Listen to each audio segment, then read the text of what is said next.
ਸਲਾਮ ਨਮਸਤੇ ਸਤਿ ਸ੍ਰੀ ਅਕਾਲ ਦੋਸਤੋ, ਕੀ ਹਾਲ ਹੈ? ਠੀਕ ਹੋ? ਲਓ ਜੀ, ਅੱਜ ਤੁਹਾਨੂੰ ਮੈਂ ਲੈ ਚੱਲਿਆ ਮੈਨਚੈਸਟਰ ਦੇ ਸੇਂਟ ਪੀਟਰਸ ਸਕੁਏਅਰ 'ਚ। ਇਹ ਬੜਾ ਇੱਕ ਤਾਰੀਖੀ ਮਕਾਮ ਹੈ।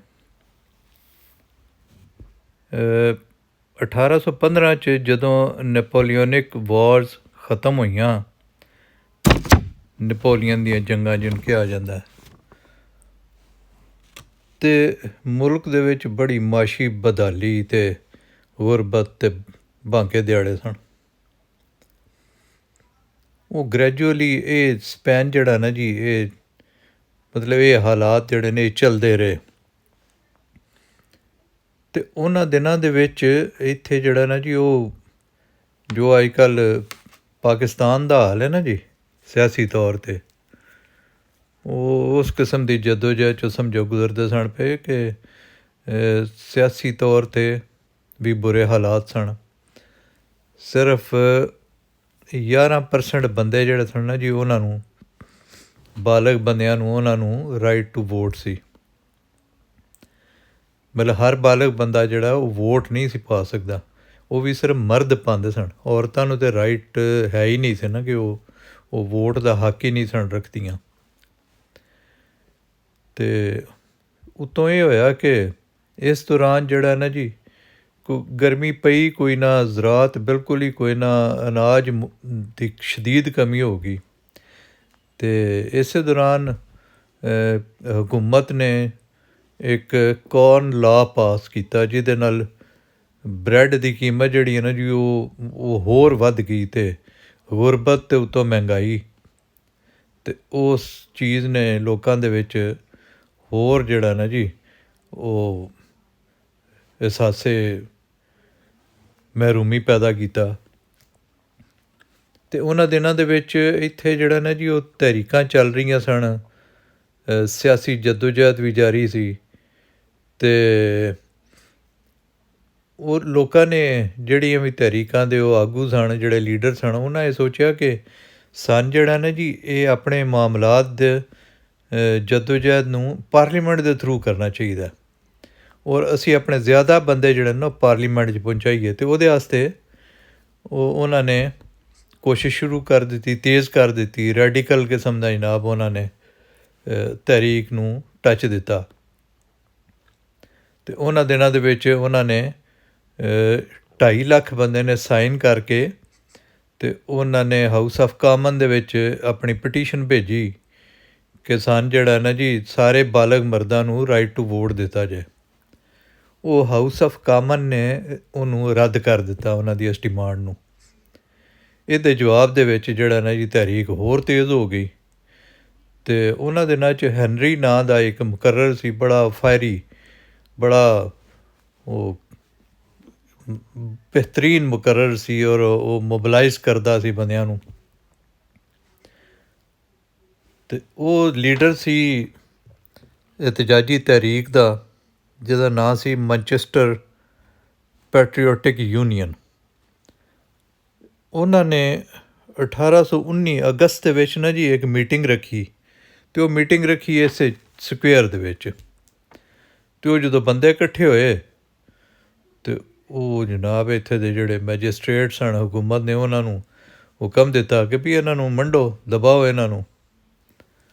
ਅਤੇ ਉਹ ਜਨਾਬ ਫਿਰ ਜੋ ਸਾਡੇ ਉੱਥੇ ਰਾਣਾ ਸਨਾਉਲਾ ਕਰਦਾ,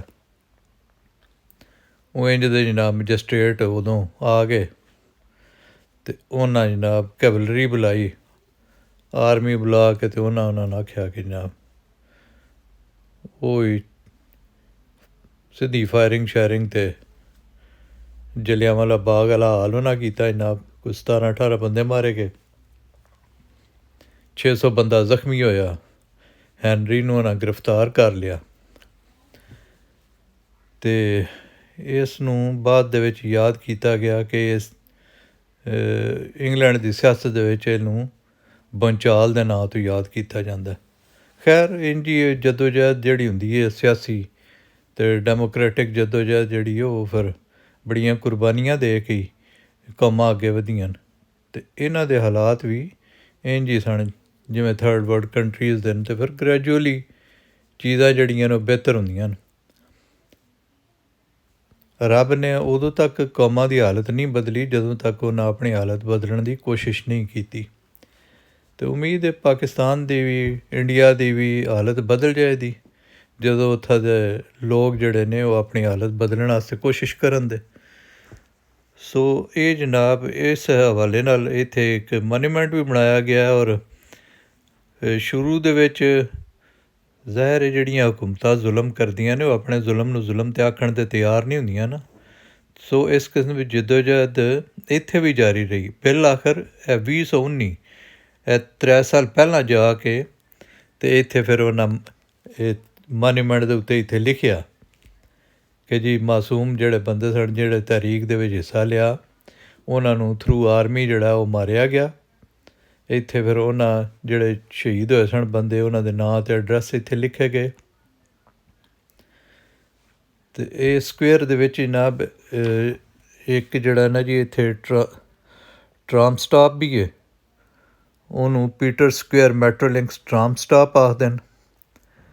ਅਤੇ ਇਹਦੇ ਸਕੁਏਅਰ ਦੇ ਇੱਕ ਪਾਸੇ ਜਿਹੜਾ ਜੇ ਨਾ ਜੀ ਉਹ ਪ੍ਰਿੰਸੈਸ ਸਟਰੀਟ ਹੈ, ਇੱਕ ਪਾਸੇ ਪੀਟਰ ਸਟਰੀਟ ਹੈ। ਅਤੇ ਇਹਦੇ ਮਗਰਬ ਦੇ ਵਿੱਚ ਮੈਨਚੈਸਟਰ ਸੈਂਟਰਲ ਲਾਇਬ੍ਰੇਰੀ ਵੀ ਹੈ ਬੜੀ ਵੱਡੀ, ਮਿਡਲੈਂਡ ਹੋਟਲ ਹੈ ਅਤੇ ਮੈਨਚੈਸਟਰ ਟਾਊਨ ਹਾਲ ਉਹਦੀ ਐਕਸਟੈਂਸ਼ਨ ਵੀ ਇੱਥੇ ਇੱਕ ਬਣਾਈ ਗਈ ਹੈ। ਟਾਊਨ ਹਾਲ ਤੋਂ ਮੁਰਾਦ ਹੈ ਜਿਹੜਾ ਮਿਊਨਸਿਪਲ ਕਾਰਪੋਰੇਸ਼ਨ ਦਾ ਜਿਹੜਾ ਆਫਿਸਿਸ ਹੁੰਦਾ ਨਾ ਜੀ ਉਹਦਾ ਵੀ ਇੱਕ ਹਿੱਸਾ ਇੱਥੇ ਮੌਜੂਦ ਹੈ।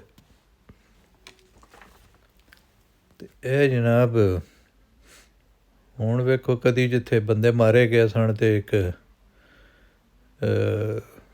ਜ਼ੁਲਮ ਔਰ ਜਬਰ ਦਾ ਮਾਹੌਲ ਸੀ, ਉਹਨਾਂ ਸ਼ਹੀਦਾਂ ਦੀ ਜੱਦੋਜਹਿਦ ਦੇ ਨਾਲ ਅੱਜ ਇੱਥੇ ਦੀ ਆਵਾਮ ਜਿਹੜੀ ਹੈ ਉਹ ਆਜ਼ਾਦ ਔਰ ਖੁਸ਼ਹਾਲ ਜ਼ਿੰਦਗੀ ਵੀ ਗੁਜ਼ਾਰਦੀ ਹੈ ਅਤੇ ਆਪਣੀ ਜ਼ਿੰਦਗੀ ਇੰਜੋਏ ਕਰਦੀ ਹੈ ਵੀ। ਸੋ ਇਹ ਆਪਣੀਆਂ ਆਇੰਦਾ ਨਸਲਾਂ ਵਾਸਤੇ ਕੁਰਬਾਨੀਆਂ ਦੇ ਕੇ ਅਤੇ ਤਾਂ ਹੀ ਹੈਪੀਨੈਸ ਅਤੇ ਖੁਸ਼ਹਾਲੀ ਖਰੀਦੀ ਜਾਂਦੀ ਹੈ। ਜੇ ਛੜਾ ਬੰਦਾ ਆਖੇ ਵੀ ਮੈਂ ਹੱਥ 'ਤੇ ਹੱਥ ਰੱਖ ਕੇ ਬੈਠਾ ਰਹਾਂ ਅਤੇ ਮੇਰੀਆਂ ਸਿਰਫ ਗੱਲਾਂ ਹੀ ਹੁੰਦੀਆਂ ਰਹਿਣ ਅਤੇ ਇੰਝ ਤਬਦੀਲੀਆਂ ਨਹੀਂ ਆਉਂਦੀਆਂ। ਤਬਦੀਲੀਆਂ ਆਉਂਦੀਆਂ ਨੇ ਜਦੋਂ ਤੁਸੀਂ ਹੱਕ ਸੱਚ ਦਾ ਸਾਥ ਦਿੰਦੇ ਹੋ ਅਤੇ ਫਿਰ ਰੱਬ ਸੋਹਣਾ ਵੀ ਮਿਹਰ ਕਰਦਾ। ਹੁਣ ਜਨਾਬ ਇੱਥੇ ਆਲਮ ਹੈ ਕਿ ਪੁਲਿਸ ਵਾਲਾ ਜਿਹੜਾ ਨਾ ਜੀ ਇਹ ਹੁਣ ਇਹ ਸਾਰੀ ਰਾਤ ਹੀ ਸਮਝੋ ਤਕਰੀਬਨ ਇੱਥੇ ਇਹ ਹੀ ਮਾਹੌਲ ਹੈ, ਬੜਾ ਰੋਮਾਂਟਿਕ ਜਿਹਾ ਮਾਹੌਲ ਹੈ, ਆਜ਼ਾਦ ਔਰ ਖੁਸ਼ੀ ਦਾ ਮਾਹੌਲ ਹੈ। ਹਾਂਜੀ, ਪੁਲਿਸ ਵਾਲਾ ਕਿਸੇ ਨੂੰ ਨਹੀਂ ਰੋਕ ਸਕਦਾ ਸਵਾਏ ਦੇ ਕਿ ਉਹ ਬੰਦਾ ਅਗਰ ਕੋਈ ਉਸ ਕੋ ਗਲਤ ਹਰਕਤ ਕੋਈ ਕਾਨੂੰਨ ਸ਼ਿਕਨੀ ਕੀਤੀ ਹੈ। ਅਦਰਵਾਈਜ਼ ਪੁਲਿਸ ਵਾਲੇ ਦੇ ਨਾ ਜੀ ਬੈਜ ਇੱਕ ਤਾਂ ਉਹਦੀ ਸ਼ਨਾਖਤ ਲੱਗੀ ਹੁੰਦੀ ਹੈ, ਦੂਸਰਾ ਉਹਦੇ ਕੰਧੇ ਦੇ ਨਾਲ ਕੈਮਰਾ ਲੱਗਾ ਹੁੰਦਾ। ਉਹਨੇ ਜਿਉਂ ਹੀ ਕਿਸੇ ਬੰਦੇ ਨੂੰ ਰੋਕਣਾ ਅਤੇ ਉਹਦੇ ਵਾਸਤੇ ਲਾਜ਼ਮੀ ਹੈ ਕਿ ਉਹ ਕੈਮਰੇ ਨੂੰ ਔਰ ਉਸ ਵਾਇਸ ਦਾ ਜਿਹੜਾ ਪਿੱਛੇ ਕੰਟਰੋਲ ਸੈਂਟਰ 'ਚ ਬੰਦਾ ਬੈਠਾ ਉਹਦੀ ਰਿਕਾਰਡਿੰਗ ਵੀ ਕਰ ਰਿਹਾ ਹੁੰਦਾ। ਉਹ ਉਸੇ ਵੇਲੇ ਉਹਨੂੰ ਵੇਖਣਾ ਵੀ ਸ਼ੁਰੂ ਕਰ ਦਿੰਦਾ ਅਤੇ ਉਹਦੀ ਰਿਕਾਰਡਿੰਗ ਵੀ ਸੁਣ ਰਿਹਾ ਹੁੰਦਾ ਕਿ ਇਸ ਹੁਣ ਬੰਦੇ ਕਿਸੇ ਨੂੰ ਰੋਕਿਆ ਔਰ ਉਹਦੇ ਕੋਲੋਂ ਇਸ ਪੁੱਛ ਪੜਤਾਲ ਸ਼ੁਰੂ ਕੀਤੀ ਹੈ ਅਤੇ ਉਹ ਸਾਰਾ ਕੁਝ ਜਿਹੜਾ ਨਾ ਜੀ ਉਹ ਮੋਨੀਟਰ ਹੋ ਰਿਹਾ ਹੁੰਦਾ। ਅਤੇ ਅਗਰ ਉਹ ਬੰਦਾ ਵੀ ਪੁਲਿਸ ਵਾਲੇ ਕੋਲ ਪਹਿਲੇ ਪੁੱਛਦਾ ਵੀ ਤੂੰ ਮੈਨੂੰ ਰੋਕਿਆ ਕਿਉਂ ਹੈ, ਡੱਕਿਆ ਕਿਉਂ ਹੈ, ਮੈਂ ਕੋਈ ਇਲੀਗਲ ਕੰਮ ਕੀਤਾ, ਕੋਈ ਹਰਕਤ ਐਸੀ ਕੀਤੀ ਹੈ। ਅਗਰ ਉਸ ਕੋਈ ਐਸੀ ਹਰਕਤ ਨਹੀਂ ਕੀਤੀ ਤਾਂ ਉਹਨੂੰ ਰੋਕ ਹੀ ਨਹੀਂ ਸਕਦਾ। ਮੈਨੂੰ ਯਾਦ ਹੈ ਇੱਕ ਵਾਰੀ ਮੈਂ ਪੜ੍ਹਦਾ ਸੀ ਮੈਂ ਕਾਲਜ ਦੇ ਵਿੱਚ ਅਤੇ ਕਿਤੇ ਉਹ GT ਰੋਡ ਹੁੰਦੀ ਪੁਰਾਣੀ ਮੋਟਰਵੇ ਕੋਈ ਨਾ ਹੀ ਅਤੇ ਸਰਗੋਧਿਓਂ ਮੈਂ ਜਾਵਾਂ ਪਿਆ ਲਾਹੌਰ, ਸ਼ਾਇਦ ਉਦੋਂ ਮੈਂ ਲਾਅ ਕਾਲਜ ਪੜ੍ਹਦਾ ਸੀ। ਰਾਹ 'ਚ ਇੱਕ ਥਾਂ ਪੁਲਿਸ ਵਾਲਿਆਂ ਗੱਡੀ ਡੱਕ ਲਈ, ਉਹ ਪੁਰਾਣੀਆਂ ਲਾਰੀਆਂ ਹੁੰਦੀਆਂ। ਉਹ ਪੁਲਿਸ ਵਾਲੇ ਕੋਲ ਜਾ ਕੇ ਅਤੇ ਮੈਂ ਉਹਨੂੰ ਪੁੱਛਿਆ, ਮੈਂ ਕਿਹਾ ਵੀ ਇਹ ਕਿਉਂ ਰੋਕਿਆ ਤੁਸੀਂ, ਇਹ ਗੱਡੀ ਨੂੰ ਚੱਲਣ ਕਿਉਂ ਨਹੀਂ ਪੈ ਦਿੰਦੇ। ਅਤੇ ਉਹ ਬੰਦਾ ਜਿਹੜਾ ਨਾ ਜੀ ਉਸ ਬਿਲਕੁਲ ਜਿਵੇਂ ਇੰਡੀਅਨ ਫਿਲਮਾਂ 'ਚ ਕਈ ਵਾਰੀ ਵੇਖੀ ਦਾ ਨਾ, ਉਹ ਪੁਲਿਸ ਜਿਹੜੀ ਉਹ ਬੜੀ ਜ਼ਾਲਮ ਅਤੇ ਬਦਤਮੀਜ਼ ਅਤੇ ਘਟੀਆ, ਉਹ ਉਸ ਬੰਦੇ ਮੇਰੇ ਨਾਲ ਜਨਾਬ ਉਹ ਕੁਝ ਕਰ ਛੱਡਿਆ। ਉਸ ਆਖਿਆ ਮੈਂ ਤੈਨੂੰ ਚਾਕ ਲੈ ਜਾਣਾ, ਔਰ ਉਹਨਾਂ ਦਿਨਾਂ ਦੇ ਵਿੱਚ ਕੋਈ ਕਮਿਊਨੀਕੇਸ਼ਨ ਕੋਈ ਨਾ ਹੁੰਦਾ। ਮੈਂ ਹਲਕਾ ਫੁਲਕਾ ਜਿਹਾ ਅਤੇ ਬਿਲਕੁਲ ਹੀ ਨੋਵਿਸ ਜਿੰਨਾ ਦਿਨ ਕੋਈ ਜ਼ਿੰਦਗੀ ਦਾ ਵੀ ਕੋਈ ਇਤਨਾ ਤਜਰਬਾ ਨਾ ਆਇਆ। ਅਤੇ ਗੁੱਸਾ ਤਾਂ ਮੈਨੂੰ ਬੜਾ ਆਇਆ, ਪਰ ਮੈਂ ਕਰ ਕੁਝ ਨਾ ਸਕਦਾ। ਅਤੇ ਉਸ ਬੰਦੇ ਜਨਾਬ ਮੇਰੇ ਨਾਲ ਬੜੀ ਜ਼ਿਆਦਤੀ ਕੀਤੀ।